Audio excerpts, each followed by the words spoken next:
Uncle Tom's War, Haiti and the whipping machine. Coward. I am a genetic coward. My own personal term. Cowardice, as a first response, is bone deep in me. Sometimes I can reason myself into bravery if I have a second chance or a third. Sometimes I can be shamed into it. Sometimes I can't. I'm not evil. I want to be brave. I'm not indifferent. I'm just afraid.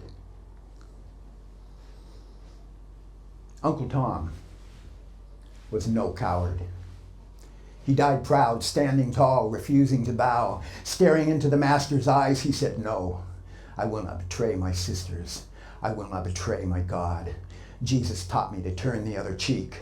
He never taught me to crawl." Uncle Tom was a fool with a kind, loving heart and balls of steel. But compared to me, he knew nothing. Compared to me, he was a fool. He could shoe a horse, he could read and write, he could do sums, keep a ledger, manage the complicated affairs of a slave labor camp with a new kind of crop. Human bodies, bred up like Tom, to be sold down the river. He could have done a Frederick Douglass, written his own letter of passage and ridden the train to freedom. But he had a wife and children who would have been sold in his place. So he stayed and was sold down the river, where he died, beaten to death, staring into the master's eyes. This is a love poem to Uncle Tom, not the fictional character, but to you, who have kind, loving hearts of balls of steel, who compared to me are fucking heroes, who compared to me are fucking saints, who compared to me know nothing. You wander the earth like Hercules, club in your hand, looking for the monster, the Hydra, ready to fight it, ready to die if you have to. This is a love poem to you, battled and bloody, so brave, so kind and loving, so stupid. Looking for the Hydra, but you can't find it because you're inside it. Living in the belly of the beast, living in the belly of the beast, living in the belly of the living in the belly of the living in the belly. We used to believe it. We used to believe there was an inside and an outside. We were wrong. Or maybe it was true back then, but those days are gone.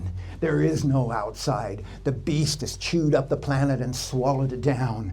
There will never be an Arab Spring that blossoms into summer because inside the beast, nothing can grow. Because inside the beast, everything dies. Because inside the beast, everything is digested.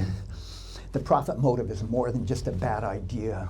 It's the definition of the world we live in, the stomach acid that dissolves everything.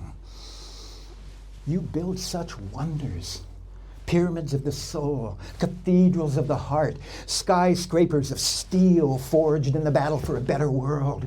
What power on earth could tear this down? Only one. You, organized against yourself, because you know the truth, but you try to hide it. The beast is dying with us inside it.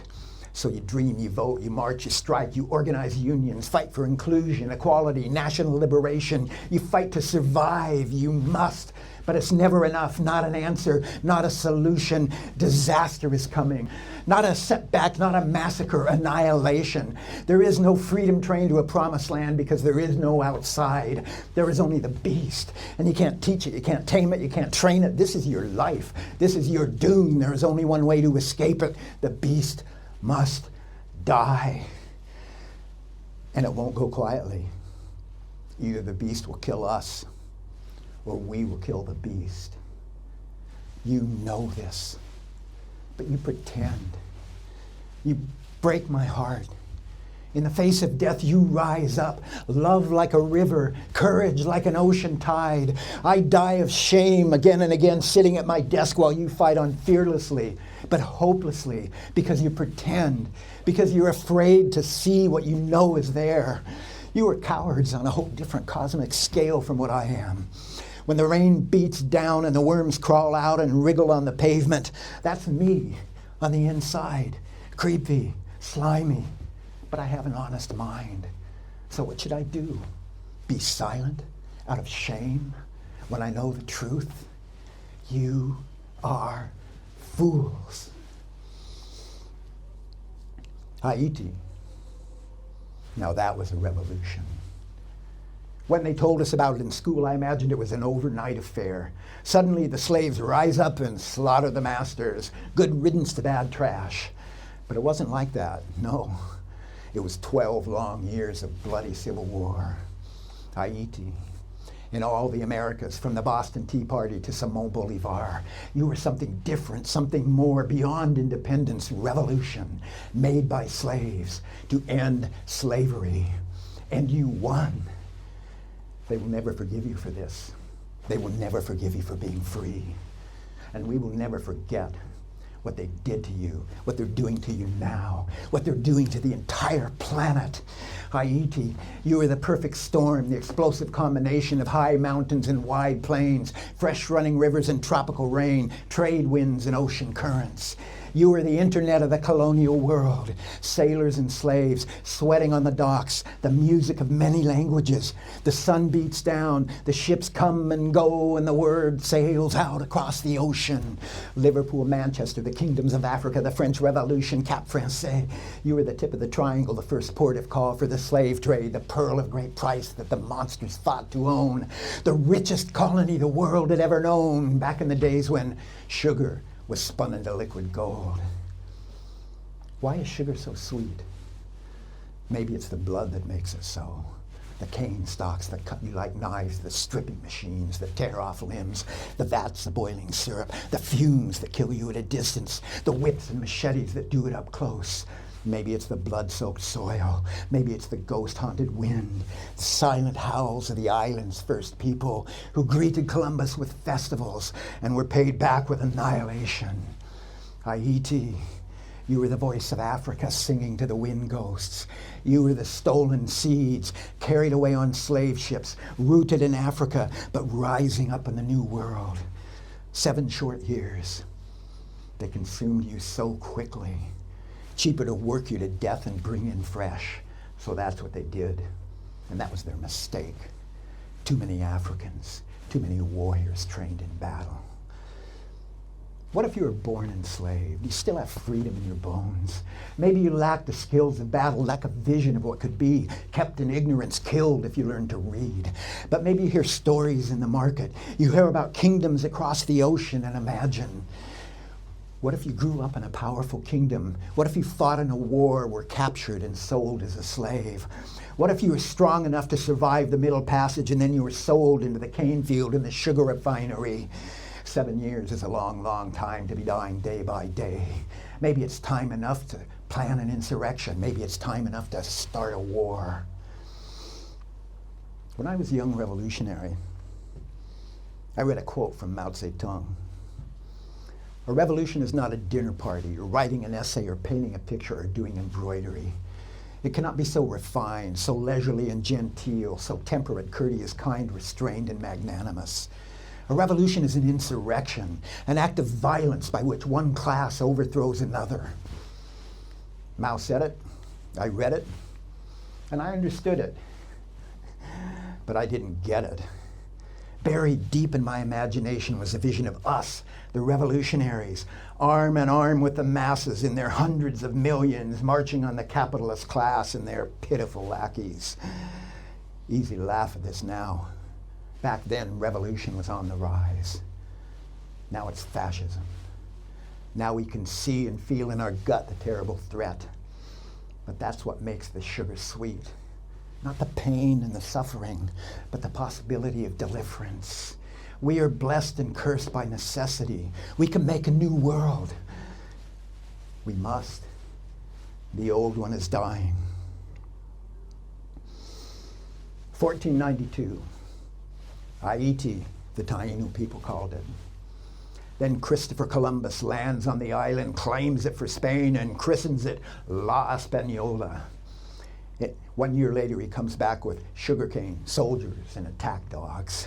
In less than a decade, so many of the island's first people have been killed by slavery, war, and disease that a kindly Dominican monk, heartbroken, so they say, at the disappearance of his native flock, comes up with a practical suggestion: importing slaves from Africa.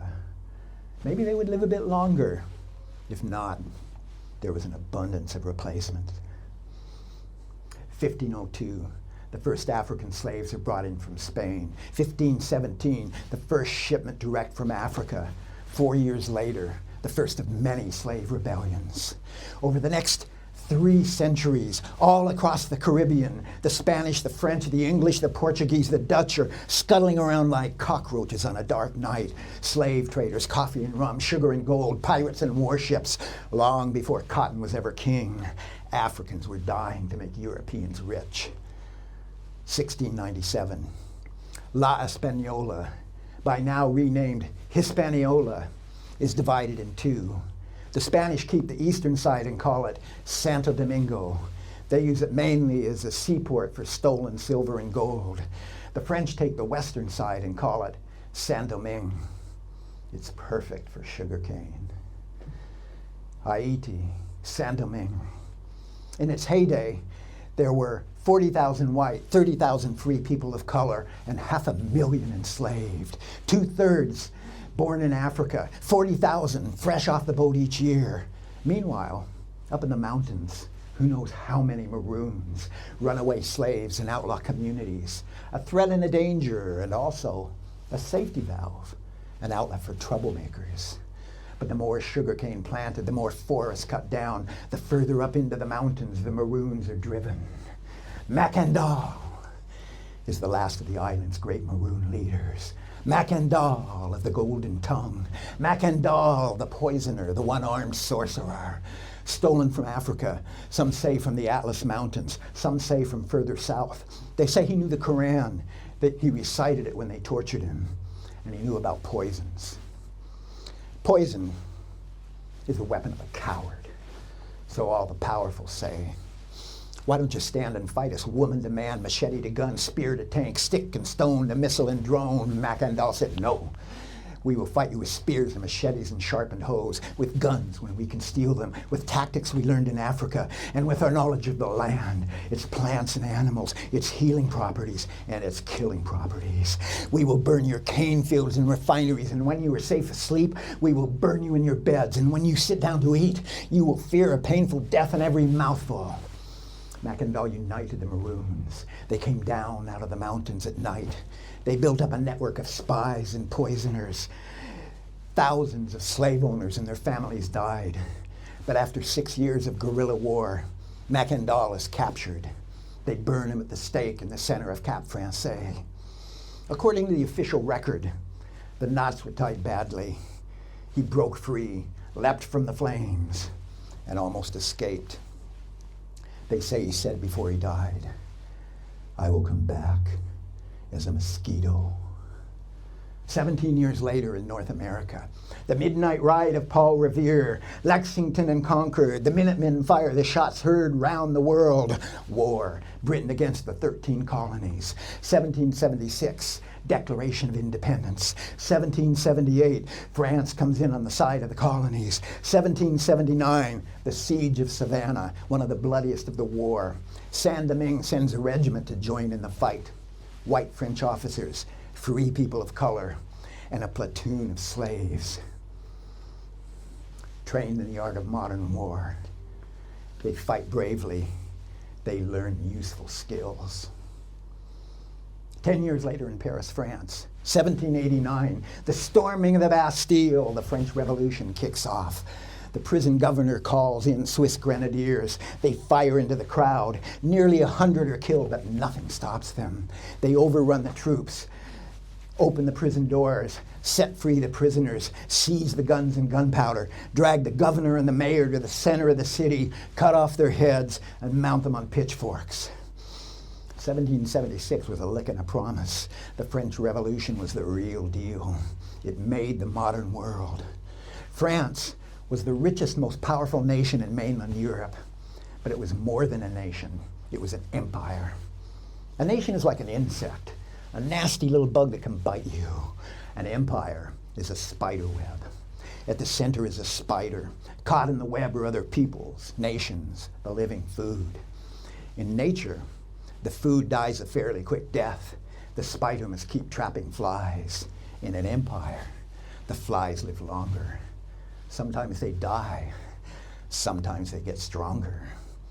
Haiti was a very big fly.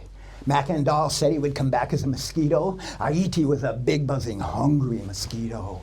Napoleon lost more troops in Haiti than in the Battle of Waterloo. The British lost more than in all of Wellington's Peninsula campaign. Spain got bitten too. November 1790. Storm warning. The French Revolution comes to Haiti. The first to rise up are the free people of color, the sons and daughters of former slaves. But at the start, they're not fighting to end slavery. They're fighting for equal property rights. Down with the aristocracy of the skin, but not with the chains that keep it locked in. They try agitation. It fails. They try appealing to revolutionary France. At last, the Constituent Assembly passes a law that kind of, sort of, maybe gives them equal rights. When that changes nothing, Vincent Augué and Jean-Baptiste Chavannes muster an army. In the first battle, their company of 300 defeats an army twice its size. But in the second battle, they face an army 5 times bigger. They lose, escape, are captured and brought back to Cap Français. In the public square, Augué and Chavannes are each tied to a wheel. Systematically, their bones are broken. Arms, legs, hips, ribs. Then they are left to die, spread out, face up, staring into the sun, until merciful God shall please to end their agony. Once they are dead, their heads are cut off and mounted on pikes for public display. The free people of color who witness this are shocked to the bone. This is how slaves are treated. It's worth taking a moment here to consider the incredible stupidity of the white slave owners. The free people of color numbered less than 30,000, but taken as a class, they were overachievers.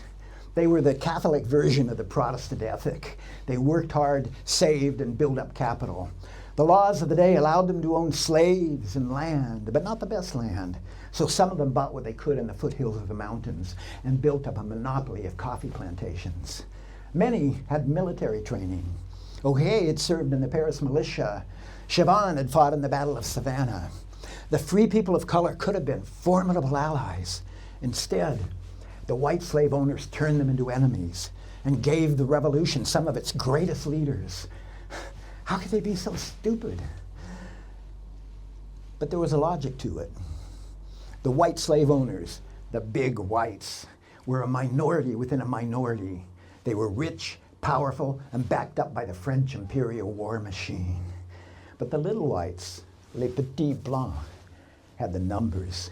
Clerks and artisans, shopkeepers, dock workers, slave dealers, overseers, all essential for running the slave economy, and for the most part, they hated the big whites, and the big whites hated them.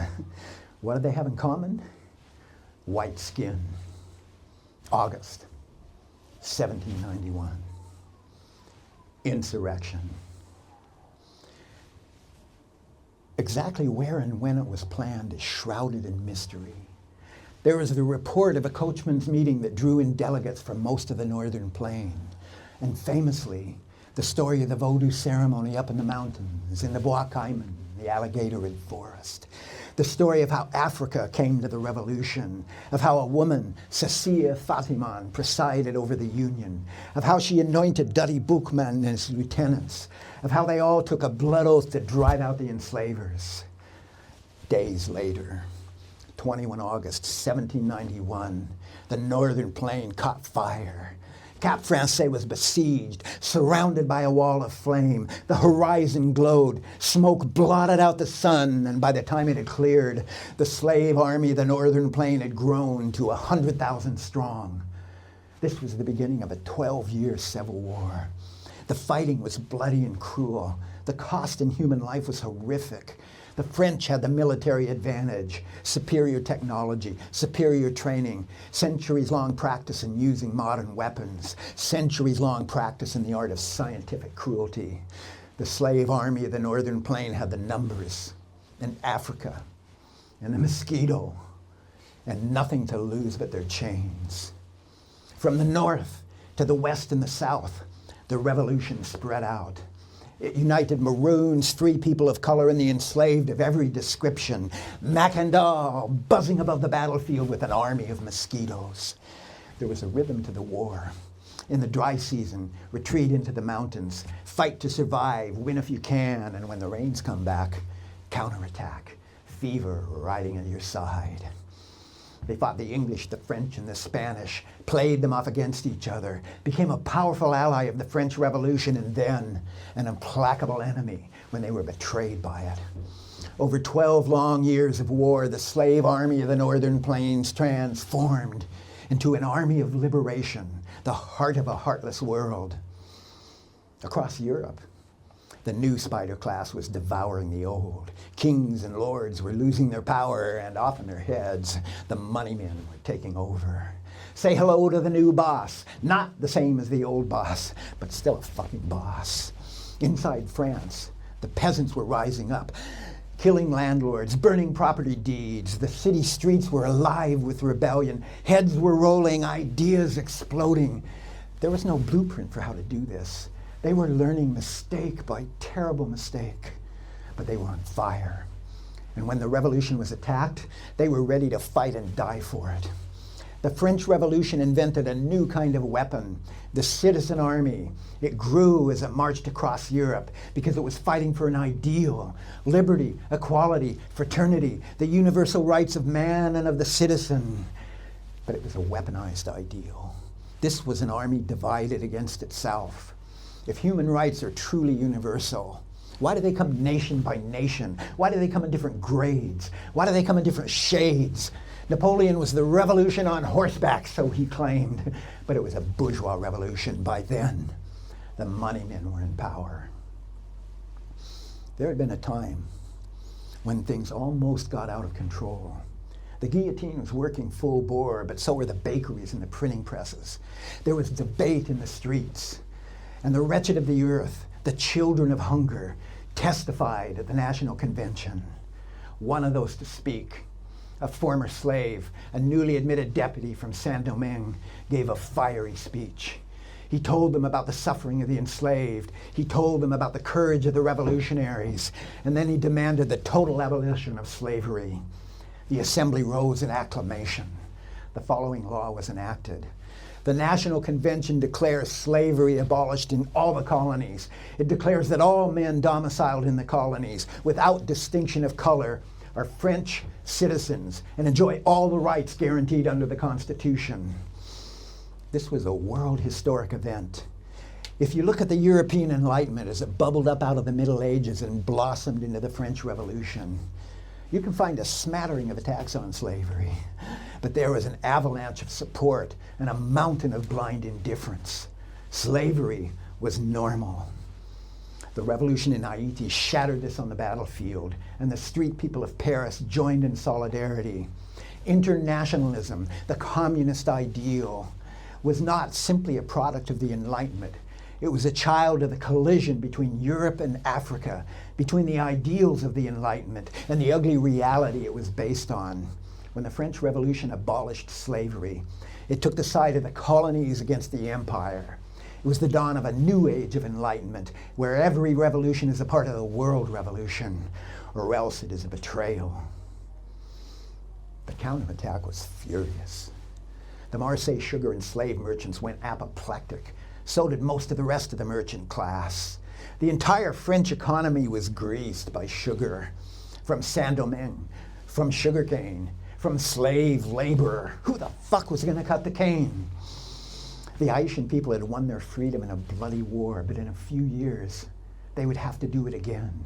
The street people of Paris, the sans-culottes, had been the radical edge of the French Revolution, but in a few years, they would be driven from the streets. Once Napoleon had consolidated his power, the first chance he got, He sent a fleet of warships and a great army to force Saint-Domingue back into slavery. The following years were by far the most savage of the war. The Napoleonic army burned, killed, raped, tortured, brought in attack dogs, destroyed villages, massacred men, women, and children. The Haitian people fought back like tigers. November 1803, the Battle of Vertières. The last remnants of the French army are destroyed. The invader is driven back into the sea. January 1804, Declaration of Independence. Saint-Domingue becomes Haiti in honor of the island's first people. Slavery is abolished. The French army is gone. But the sugarcane is still there. 1825, France comes back, sails into the harbor with the following message. We owned you. We owned your bodies and you stole them from us. We demand recompense for our stolen property. You don't think it's fair? Let's be democratic about it. Let's take a vote. We vote with 14 warships full of troops and loaded with cannon. What do you vote with? Democracy in action, the real deal.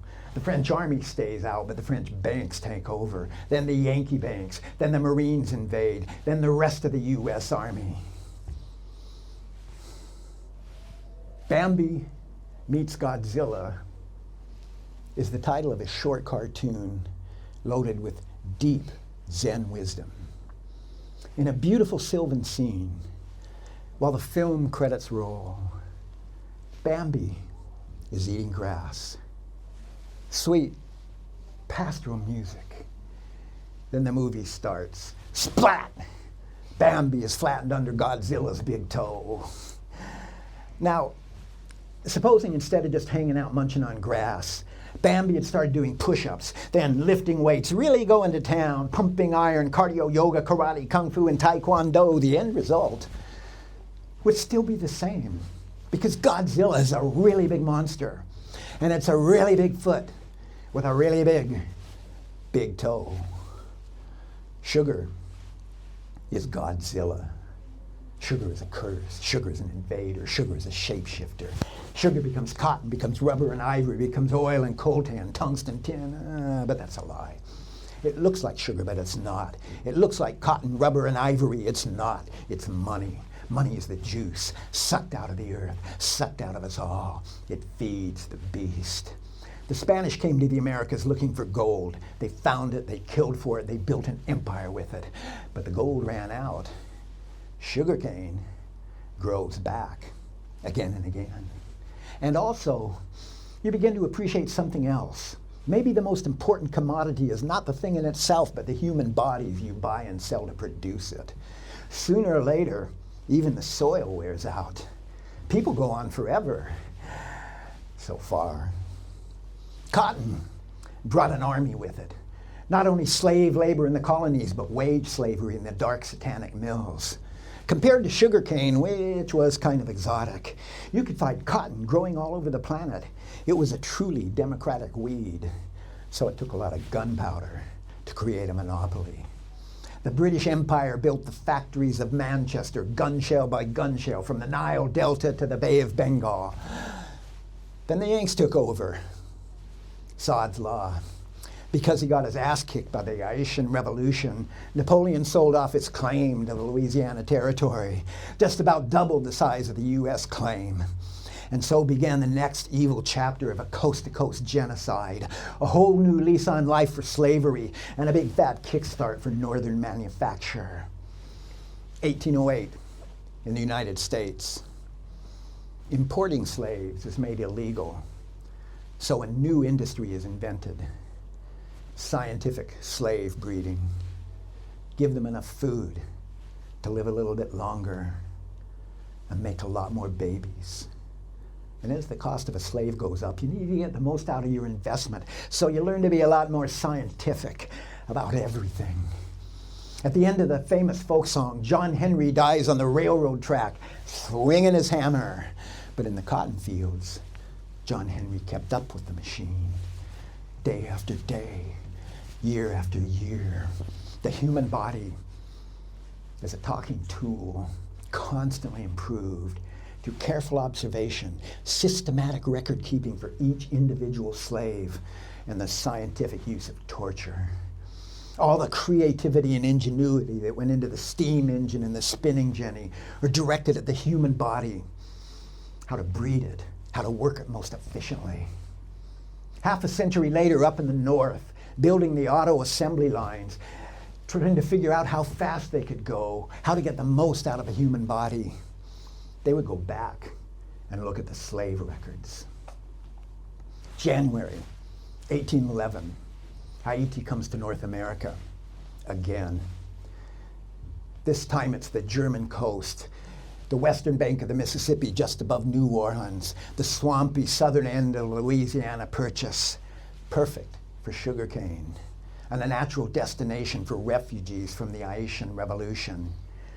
The enslavers brought their technical expertise, their wealth, and their human property. The enslaved brought insurrection. Nobody knows the exact numbers, but the enslaved in their hundreds, armed with pitchforks, machetes, and stolen guns, are marching down the river, marching to New Orleans, marching on the Capitol, the Haitian Revolution singing in their ears. Heroes who never stood a chance. The numbers were against them, and they were facing an armed aristocracy honed in the ongoing genocide against the native peoples. The enslavers put up a lethal defense. Then the U.S. Army finished it. Rows of heads on pikes decorated both sides of the Mississippi. A lot of the propertied French in New Orleans had been less than excited about their transfer from France to the USA. But after the German coast insurrection, they became quite patriotic. Haiti, December 1859. A funeral of state is held in the cathedral in Port-au-Prince, now the capital city. A solemn high mass is offered up in remembrance. The president of Haiti presides. There is a parade, a speech in praise. The crowds follow the coffin to the grave. The coffin is empty, but it bears a name, John Brown, and a legend that says, a martyr for the cause of the blacks. Some say John Brown started the U.S. Civil War, that the country was a powder keg and John Brown lit the fuse. He died unbroken, believing his death would do more for the cause of abolition than ever his life had. John Brown led an armed party of 22, 15 white, 7 black, in a raid on the federal arsenal at Harper's Ferry, Virginia. The raid failed, and most of the raiders got trapped inside the fire engine building. For a day and a night, they stood off hundreds of soldiers and militiamen. John Brown, himself wounded, holding a dying son in one arm, firing his rifle with the other. Some were killed when the building was overrun. The rest were hanged. In the month following his trial, waiting to die, John Brown told the world of his reasons why. He said he had learned from the Bible that we are all children of God. He said he believed in the Declaration of Independence and that all God's children had inalienable rights. And he told the world he had been inspired by the revolution in Haiti and by the man he considered to be its greatest leader, Toussaint Louverture. At the start of the Haitian Revolution, the man called Toussaint Breda was 48 years of age. Already he was known as Old Toussaint. He was an affranchi, born into slavery but later freed. To his dying day, he never mastered French grammar, but he was a keen reader. He understood the economy and the spiderweb world of empires and colonies. He was rooted in Africa, in the Fon and the Creole languages. He was a devout Catholic. He read the Bible, and he got from it the same message that John Brown would get over half a century later. It's a terrible thing to take a human life, but sometimes you have to pick a side. The turning point came in the early days of the uprising. The West and the South were in chaos. In the North, the white slave owners had pulled back to a ring of forts, holding them secure, waiting for reinforcements. Duddy Boukman, the great architect of the insurrection, had been killed in battle, his head cut off and put on display. His lieutenants had carried on, but they were losing heart. When rumors came that a giant fleet was on its way from France, the lieutenants sued for peace. They offered to betray the rest of the slaves if only they, the leaders, could stay free. And the white slave owners replied, no. More astounding stupidity from the big whites. The island was in flames, and they said, no, we will crush you. They didn't realize it, but this had been their last chance. Toussaint Breda was the negotiator for the lieutenants. He had carried their offer to the enslavers. He had been part of the betrayal, but he learned from this. It changed him. He began to build up an army, small in number but well-trained, the core of a disciplined fighting force united around one unshakable demand, the total abolition of slavery. Over the next 10 years, in battle after battle, against long odds, he built up a united front, armed the enslaved, and led them to victory after victory. And he took a new name. Toussaint Breda became Toussaint Louverture. En français, l'ouverture, the opening. Isn't that what a revolution is all about? A great opening that the human race can pour through to create a new world. The problem was sugar. The spiders fed on it. If they didn't get it, they would come to take it. So the revolution needed guns, but guns needed money, and money needed sugar. This may have been Toussaint's downfall. He tried to keep the flow of sugar going. Maybe he tried too much, kept too much power for himself. But Toussaint was a visionary too. Liberty, equality, fraternity. He believed in this. He fought for it. For reasons both practical and ideal, he tried to control the violence, to direct it, to make it effective. Eyes on the prize, not revenge, but liberation.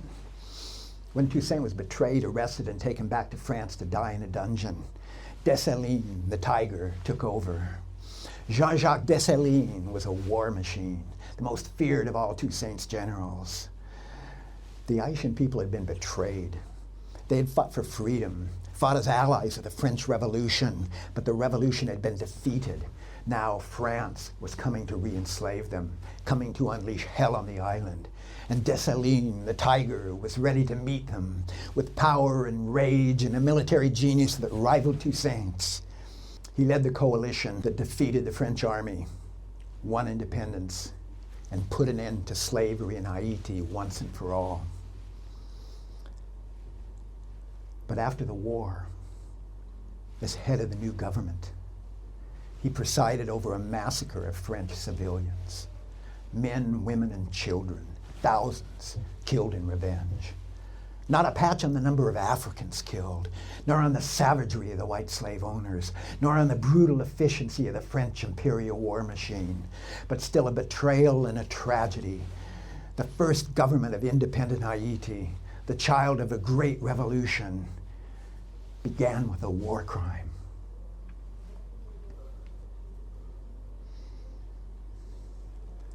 The tiger in the opening. The tiger comes first because it's always there. Rage, the other side of love, opposite but inseparable. Some animals freeze in the jaws of a predator. Some humans freeze in the face of death, but put a baby in their arms. And the tiger comes. We are pacing the cage, testing the bars, looking for an opening. And when we find it, beware. Thousands of years, hundreds of millions, pounding on the cage, tearing at the bars.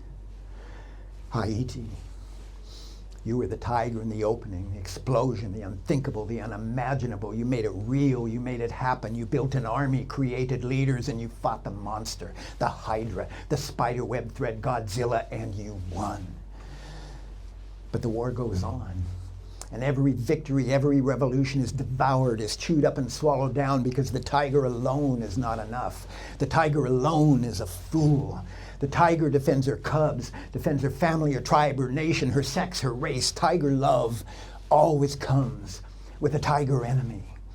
But inside the beast, the enemy is invisible because it's all around us, because it's inside us, because we make the beast, and then the beast makes us.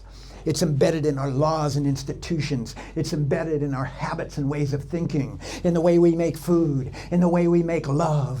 If only we could be like Samson, reach out in a blind rage and tear it all down. But that's not what happened in Haiti. 21 August 1791 was not blind rage. It was not spontaneous. It was not spur of the moment. It was planned. It was organized, and it had a leader, Dutty Boukman, the African, stolen from Senegambia, sold in Jamaica, taken to Saint-Domingue, punished, they say, for teaching reading to the enslaved. An Islamic scholar, an ulama, a Vodou priest, an ungan, and a military genius. The insurrection he organized came within an ace of capturing the entire northern plain in a single night. When he was killed in battle, the revolution faltered. Then Toussaint Louverture began to build an army. I admit, there's kind of a mystery to this. How does it happen?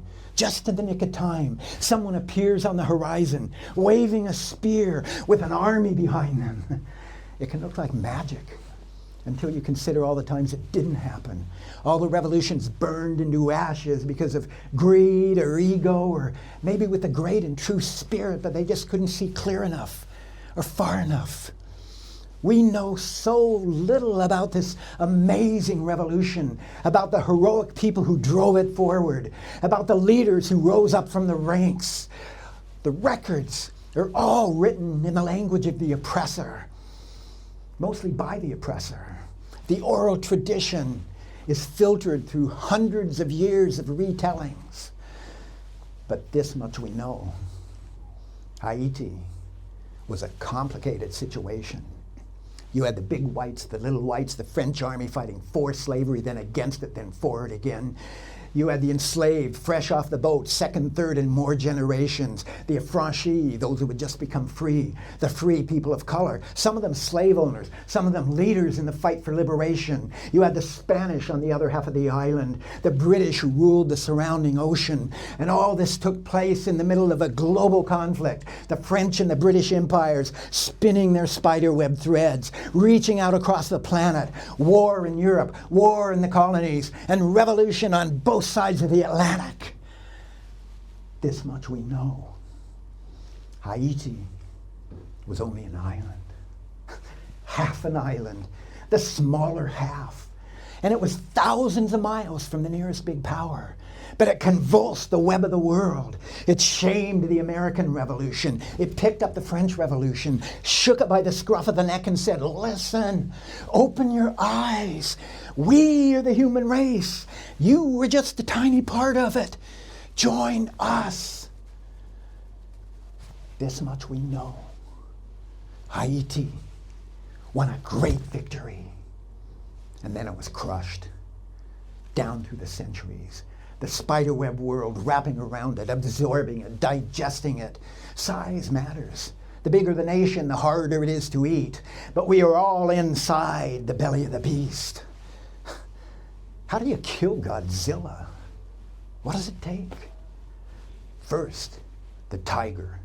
Love, rage, the tiger and her cubs. You have to love God's children more than God does. But then what?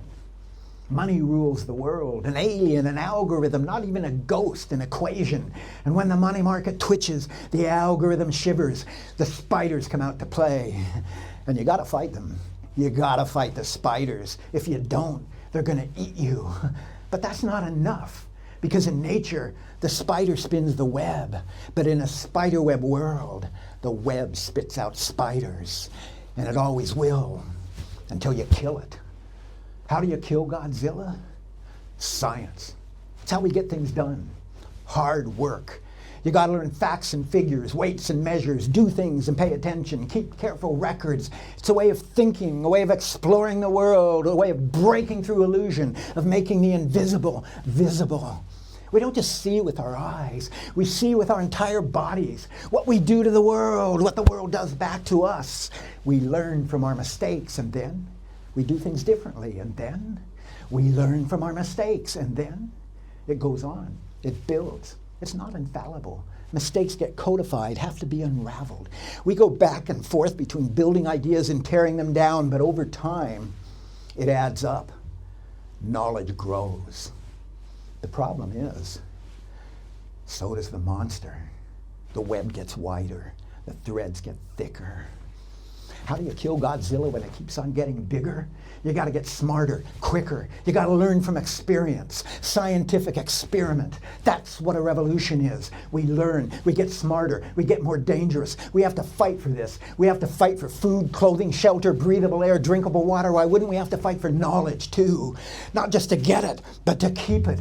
Revolutions are attacked whenever they happen, beaten to death, and the beating still goes on. Our leaders are murdered again and again. Long after they are dead and buried, they are dug up and dismembered. So let them dig, open the earth, bring out the dead, let them speak. Revolution feeds on truth, and the world is hungry for it. We are on the brink of a terrible war, not just for an island, but for a planet. Global genocide, global suicide is staring us in the face, sitting on the horizon, nibbling on the possibilities. We look into its eyes and we do not see it, not because we are stupid, but because we are intelligent. This mighty power, evolved over millions of years, is slave to an even mightier power. The power of love, altruism, loyalty to the family, to the tribe, to the nation, to Africa, to Europe, to the West, to the East. We use this mighty power of intellect to defend our tribe, come what may.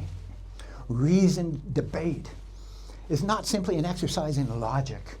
It's an act of loyalty.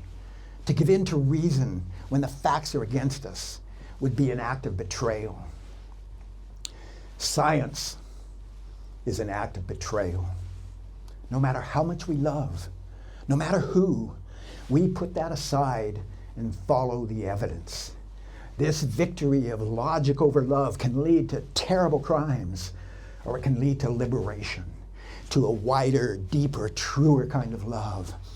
Revolution is a war against love, for love, against narrow sectional love for the love of the human race.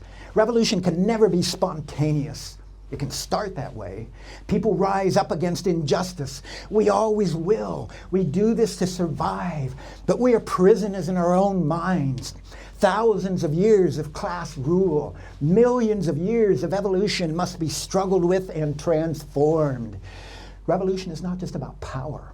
It's about consciousness, agency, understanding the world and how it works, understanding ourselves and how we work. The imagination takes flight. We follow it, test it, break it, build back better, fly higher. We will never be entirely free. We are made by the world we are making, but we can become more and more free. Righteous anger is the beginning of this journey. The love of my people is the beginning of this journey. But if it stops there, it corrodes into its opposite. We end up fighting for the enemy. Worse, we become the enemy. When Haiti came to Paris, it came with a gift, with a message, with a lesson. You talk of the universal rights of man. We are men. You didn't see us. Look again. Look deeper. Dig up the bones. Read them. Remember, we are all blind until we see with each other's eyes. Cecilia Fatima looked into the fire, chanted in the voice of Africa, and the words came alive. Cecilia Fatima looked into the flame, chanted in the voice of a woman, and the words gave birth. Cecilia Fatima was in the center of the hurricane that swept away slavery, at the point of ignition, the spark of the revolution. But she would never be allowed to vote, not in 100 years. Finally, a short poem about the language of the Haitian people.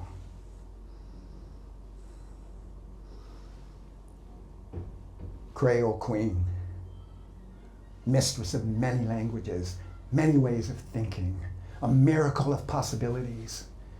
Should have been a gift to the world, but you were strangled. disrespected, disempowered. Africa, you were betrayed. Europe, you were betrayed. On a ghost-haunted island, you made this beautiful child, destined to be a warrior, a teacher, an explorer. But they starved her, locked her out of government, kept her off the page. Creole queen, rising with the moon, battle-scarred and beautiful. We have so much to learn from you, from the music of your many languages. This is how the world should be. This is how you do it.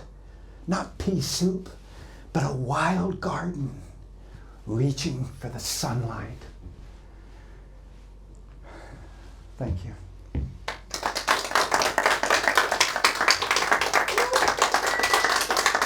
Thank you very much. Thank you.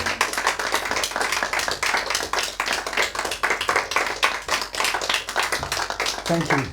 It's a great way to end the show, the run. If you want a copy of the book, my friend will be outside with them. If you want to talk, I would love to talk to you. I've got plenty of time before my train comes.